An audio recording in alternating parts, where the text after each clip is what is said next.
이번 지방선거 투표용지가 부족했다는 것만으로도 충격적인데 문제는 거기서 끝나지 않았습니다. 선거가 끝난 뒤에도 투표용지 부족 투표소 숫자는 계속 바뀌었고 사전투표 득표수 일치 논란까지 다른 지역으로 번지면서 의혹은 더 커지고 있는데요. 지난 영상에서 설명했듯 6월 3일 지방선거 본투표일 이후 논란의 핵심은 크게 두 가지였습니다. 첫 번째는 여러 투표소에서 투표용지가 부족했다는 점이었고, 두 번째는 인천 송도 1동과 송도 2동 사전투표에서 주요 후보 득표수가 동일하게 나왔다는 점이었는데요. 당시만 해도 투표용지 부족 논란은 67곳 수준으로 알려졌고, 동일 득표수 논란 역시 인천 송도 1동과 송도 2동 사례가 중심이었습니다.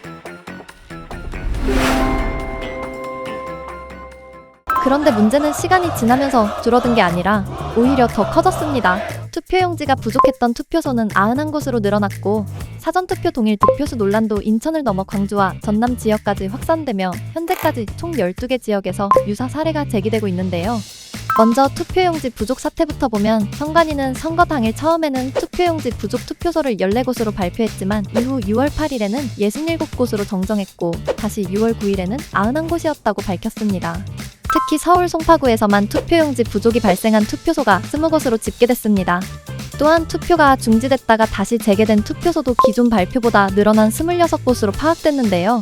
서울에서만 22곳이었고 부산, 대구, 인천, 경기에서도 각각 한 곳씩 투표 중단 후 재개 사례가 확인됐습니다. 다음으로 사전투표 동일 득표수도 논란이 되고 있는데요. 처음에는 인천 연수구 송도 1동과 송도 2동에서 주요 후보들의 득표수가 똑같이 나온 사례가 논란이 됐지만 이후 광주와 전남 지역에서도 서로 다른 지역의 후보 득표수 조합이 동일하게 나온 사례들이 추가로 제기됐습니다. 더불어민주당 민영배 후보와 국민의힘 이정현 후보의 득표수가 서로 다른 지역에서 동일하게 나온 사례들이 보도됐는데요.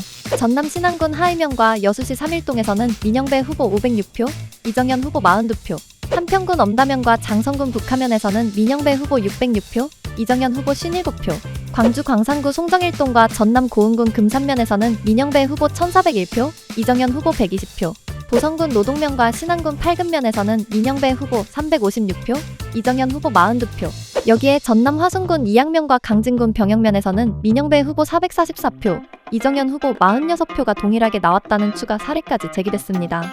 한 통계 전문가는 한 후보의 득표수가 우연히 같을 수는 있지만 두 후보의 득표수가 동시에 일치한 점은 눈여겨볼 만한 현상이라고 전했는데요.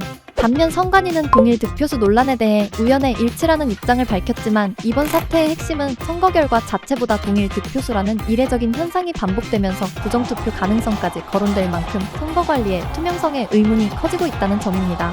특히 왜 이런 현상이 사전투표에서 반복적으로 나타나는지에 대해 전 국민이 납득할 만한 해명이 나오지 않는다면 지금의 부정선거 의혹은 단순한 의혹으로 그치지 않을 가능성이 높습니다. 투표용지는 부족했고 사전투표 득표수 일치 논란은 계속 커지고 있는데요.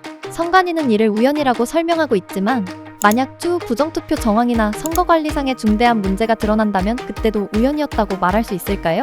선관위의 책임을 어디까지 물어야 한다고 보시는지 여러분의 생각을 댓글로 남겨주세요.